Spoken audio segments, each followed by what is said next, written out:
Bonjour à tous. Après une nuit très chaude, la vigilance orange canicule reste de mise sur le Jura, le Doubs, la Côte d'Or et la Saône-et-Loire, comme sur 49 autres départements français.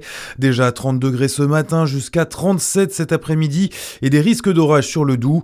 Météo France prévient que cet épisode de chaleur s'annonce étendu, durable et intense. Le pic caniculaire remarquable est attendu entre dimanche et mardi.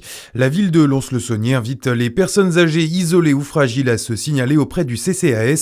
Le Doubs, lui, entre aujourd'hui en alerte sécheresse, décision du préfet qui entraîne des restrictions sur l'usage de l'eau.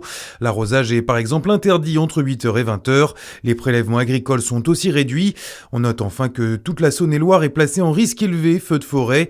À Chalon-sur-Saône, les feux de la Saint-Jean n'auront finalement pas lieu samedi. Le feu d'artifice a été reporté au 27 juin. Des annulations aussi à Dijon où l'événement Fête du sport passe à la trappe en raison de ces fortes chaleurs. Autre événement annulé en raison de la canicule, la fête des voisins de Mont-Soleil-Mines. Retrouvez votre météo locale en détail après cette édition. Dans l'actualité nationale, l'autopsie révèle bien que Liana a été violée. Le parquet a communiqué les résultats des analyses après la mort de la collégienne de 11 ans dans le Gers. Le profil biologique de Jérôme Barella, principal suspect, a été retrouvé sur le corps de l'enfant. On ignore pour l'instant les causes de la mort de la jeune fille. Jérôme Barella est actuellement en détention provisoire depuis sa mise en examen.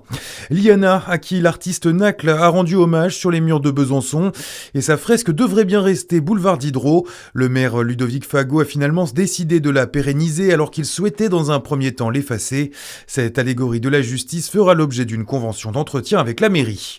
L'actualité, c'est aussi cette révolution majeure proposée à l'hôpital de Chalon-sur-Saône. Depuis peu, l'établissement pratique une toute nouvelle opération permettant de réduire les récidives d'accidents vasculaires cérébraux, un phénomène qui touche majoritairement les plus jeunes, Samuel Wagon. Oui, c'est peut-être un nouvel espoir pour les jeunes adultes. Depuis le 8 juin, ils sont 3 à avoir pu bénéficier de cette nouvelle innovation, la fermeture du foramen ovale perméable. Concrètement, cette opération consiste à refermer cette petite ouverture située au niveau du cœur, présente chez environ un adulte sur 4. Si cette cavité se ferme naturellement après la naissance, chez la plupart, elle persiste parfois à l'âge adulte et peut, dans certains cas, favoriser la survenue d'un AVC.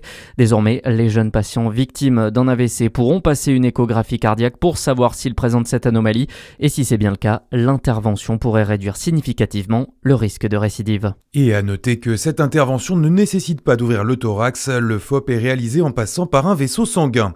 Le sport local pour finir, le cycliste bisontin Romain Grégoire qui remporte hier la deuxième étape du Tour de Suisse. Comme l'an passé, le jeune coureur de la Groupama FDJ lève les bras sur cette course World Tour qui précède le Tour de France. Son deuxième succès de la saison après 157 km de course.